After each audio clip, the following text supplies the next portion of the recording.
Сондықтан имандарыңды қорғаңдар, иманымызды қорғауымыз керек.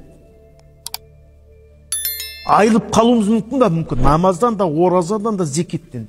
Сен намаз оқыдың, болды, сен қорғалдың деген сөз емес. Бізді Алла қорғауға міндетті ме? Жоқ. Біз өзімізді қорғауымыз керек. Алладан сұрауымыз керек. Жалпы мешітке келген кезде де, үйге барғанда да бір уақытта сұра, Алла, менің халімді өзгертпеші. Мені осы иманды алшы. Сұрай бер. Ықтимал өйткені айырылып қалуың сен. Еш қиын емес ол. Сені қорғауға Алла тағала міндетті демес бізді қорғауға. Біз ойлаймыз ғой, мен намаз оқимын, бітті, Алла мені қорғау керек дейді. Біз ойлаймыз, мен намаз оқыдым, бүкіл жамандықтан тыйылдым, ол түсе береді деп ойлаймыз да. Қойымды қасқыр жемеу керек, қойыма қасқыр шаппау керек, қойым воротамның есігі жай құлыппен тұрса да ұры кірмеу керек деп ойлайды. Өйткені мен намаз оқып жатырмын дейді. Жоқ, сен құлып сау керексің оған. Камера қою керексің. Неге? Ол біздің ақидамыздың қателігі.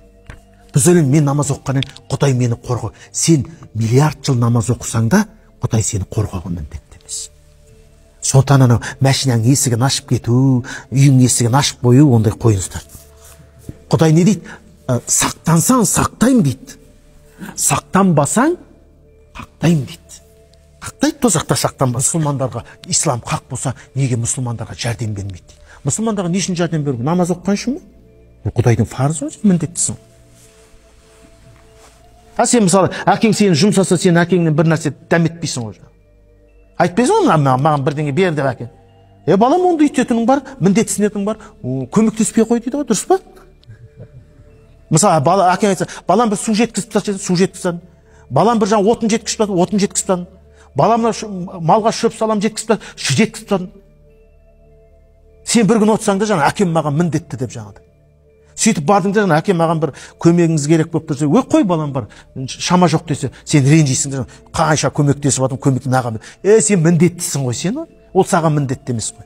Көрдің, біз Құдайға міндет, ол бізге міндетті. Өйткені бұл әлем болмағанда Құдай болған. Біздің намазымызға да керек емес Құдайға.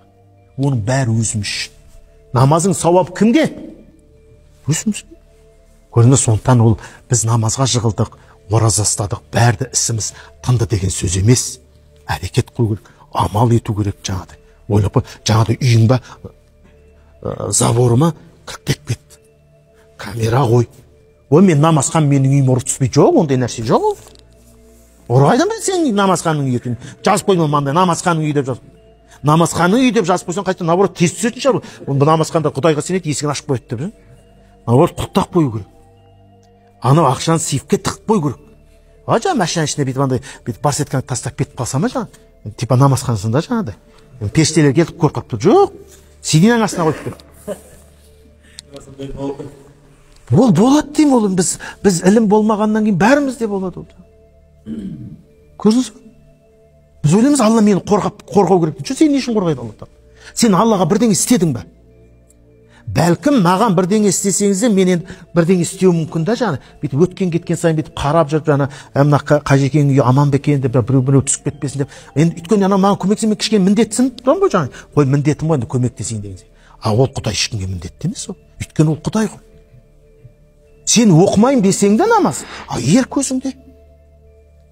Қазір осы жерден бүгін соңғы құптан намаз, бұдан кейін келмейін деп ренжіп кетіп қалсын. Ешкім ештеңесі кетпейді.